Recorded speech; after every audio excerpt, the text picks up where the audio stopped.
తమిళ రాజకీయాలు నిమిషానికి మారిపోతున్నాయి. తన అనుచరులను కాపాడుకునేందుకు శశికళ క్యాంప్ రాజకీయాలు చేస్తుంటే మద్దతుదారులు మాత్రం షాక్ల మీద షాక్లు ఇస్తున్నారు. ఇప్పటికే కొందరు ఎమ్మెల్యేలు ఆమె శిబిరం నుంచి జంప్ అయ్యారు. తాజాగా Krishnagiri MP Ashok Kumar, Namakkal MP PR సుందరంలు పన్నీర్ సెల్వం గూటికి చేరి శశికి షాక్ ఇచ్చారు.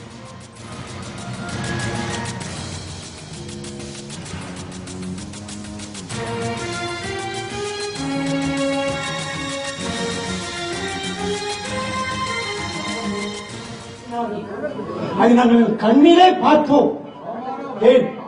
அம்மா அவர்கள் இறந்து விட்டார்கள் செய்தியை சொல்வதற்கு சுடிதாரில் வர வேண்டுமா?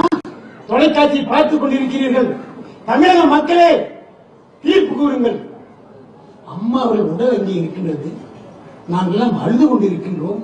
நீ சுடிதாரில் வருகின்றாயே, நியாயமா? ஒரு சொட்டு தண்ணீர் இருந்ததா உன்னுடைய கண்ணீர்? பின்னால் 15 பேர்கள் குடும்பம் வருகின்றது, நாங்கள் எல்லாம் பார்க்கின்றோம். எங்களை அனுமதியுங்கள், அம்மாவின் உடனே நாங்கள் பார்க்க வேண்டும். ஜேம்ஸ் பாண்ட் உடைய அண்ணன். చెన్నై పాలిటిక్స్ ఐపీఎల్ ను తలపిస్తున్నాయి. క్షణానికి ఉత్కంఠ రేపుతోంది తమిళ రాజకీయం. శశికళతో పాటు గవర్నర్ ను కలిపిన ఆవడి ఎమ్మెల్యే పాండియరాజన్ రూటు మార్చారు. ప్రజాభిప్రాయం మేరకే నడుచుకుంటానని తేల్చేశారు. దీంతో శశి గ్రూప్ కు మరో షాక్ తగిలినట్లయింది. ఇప్పటికే ఇద్దరు ఎంపీలు పన్నీర్ సెల్వం గూటికి చేరగా ప్రజాభిప్రాయం మేరకే నడుచుకుంటానంటూ పాండియరాజన్ చేసిన ట్వీట్ సంచలనం కలిగించింది.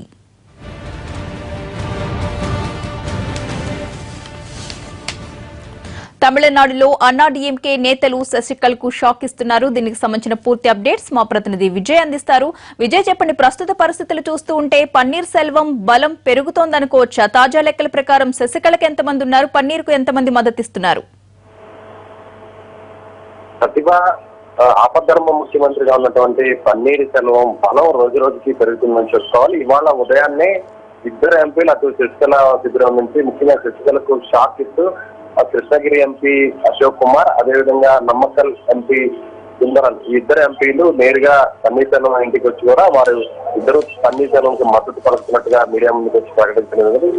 ఆ తర్వాత మద్దతు పలికిన వెంటనే మీడియా సమావేశంలో మాట్లాడుతూ ముఖ్యంగా శశికళ వర్గంలో డిప్యూటీ స్పీకర్ లోక్సభగా ఉన్నటువంటి తమ్మిదురై తప్ప వారిద్దరు తప్ప మిగిలినటువంటి నాయకులు ఎమ్మెల్యేలందరూ కూడా ఓపీఎస్ వైపు నడవడానికి సిద్ధంగా ఉన్నారు. అయితే ఎమ్మెల్యేలని నిర్బంధించడం వల్లే వాళ్ళు స్వేచ్ఛగా తమ అభిప్రాయాన్ని చెప్పలేకపోతున్నారనేటువంటి వ్యాఖ్యలు చేయడం జరిగింది. ముఖ్యంగా ఆ శశికళ చాలా కుట్ర పన్ని, ముఖ్యంగా జయలలిత మరణం వెనక ఎన్నో కుట్రలు దాగున్నాయని, ఈ కుట్ర వెనక శశికళ ఉన్నట్లుగా తమకు అనుమానాలు ఉన్నాయని కూడా వాళ్ళు వ్యాఖ్యానించడం జరిగింది.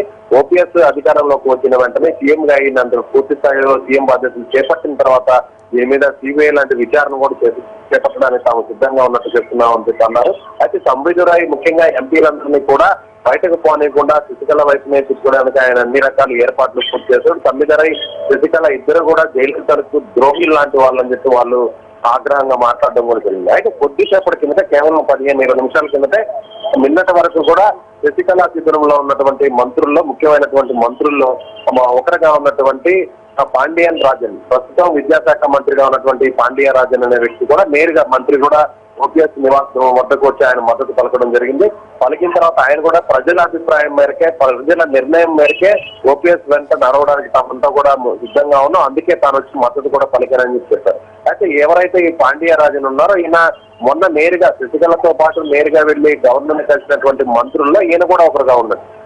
నిన్న సాయంత్రం వరకు కూడా పోయస్ గార్డెన్ లోని శశికళ నివాసం వద్ద ఉండి అక్కడే శశికళకు అనుకూలంగా మాట్లాడినటువంటి విద్యాశాఖ మంత్రి పాండియరాజన్ ఇవాళ హఠాత్తుగా ఉదయాన శశికళకు షాక్ ఇస్తూ నేరుగా ఇవాళ కొద్దిసేపటి కింద ఇక్కడ ఓపీఎస్ ఇంటి దగ్గరకు వచ్చి ఓపీఎస్ కు మద్దతు పలకడం జరిగింది. అయితే వచ్చినటువంటి ఇద్దరు ఎంపీలు, అదేవిధంగా ఒక విద్యాశాఖ మంత్రి, ఈ ముగ్గురు నేతలు కూడా తమిళనాడు ప్రభుత్వంలో చాలా కీలకమైనటువంటి వ్యక్తులుగా చెప్పుకోవచ్చు. అదేవిధంగా అన్నాడీఎంకే పార్టీలో కూడా అటు ఇద్దరు ఎంపీలు కూడా ఒక బలమైనటువంటి నాయకత్వం కలిగినటువంటి వారుగా ఇక్కడ ఉన్నటువంటి ఓపీఎస్ వర్గీయులు చేస్తున్నారు. ముఖ్యంగా ఎవరైతే అశోక్ కుమార్ ఉన్నారో, ఈ అశోక్ కుమార్ కి సంబంధించి కూడా చాలా మంది ఎమ్మెల్యేలు అశోక్ కుమార్ వెనక ఉన్నారనేటువంటి వాదనను కూడా ఇటు ఓపీఎస్ వర్గం చెప్తోంది. అయితే ఎమ్మెల్యేలకు కానీ ఏమైనా కానీ వారు ఫోన్ అందుబాటులోకి వచ్చిన వెంటనే ఈ ఇద్దరు ఎంపీలు కూడా శశికళ శిబిరంలో ఉన్నటువంటి ఎమ్మెల్యేలు కూడా ఇటువైపు లాగడానికి వాళ్ళు అన్ని రకాల ఏర్పాట్లు కూడా పూర్తి చేశారు. అయితే వారికి నేరుగా ఫోన్ కనెక్టివిటీ కానీ ఉన్నట్లయితే ఇమీడియట్ గా అక్కడి నుంచి తప్పించుకొని వారు ఇక్కడికి రావడానికి సిద్ధంగా ఉన్నారని చెప్పి ఓపీఎస్ వర్గం చెప్తుంది. ఓవైపు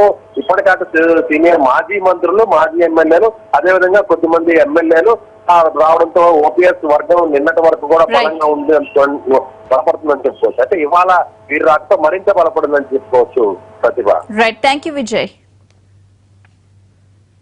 తమిళనాడు ప్రజల శ్రేయస్సు దృష్ట్యా త్వరగా నిర్ణయం తీసుకోవాలని AIADMK general secretary Sasikala Natarajan governor Vidyasagar రావును కోరారు.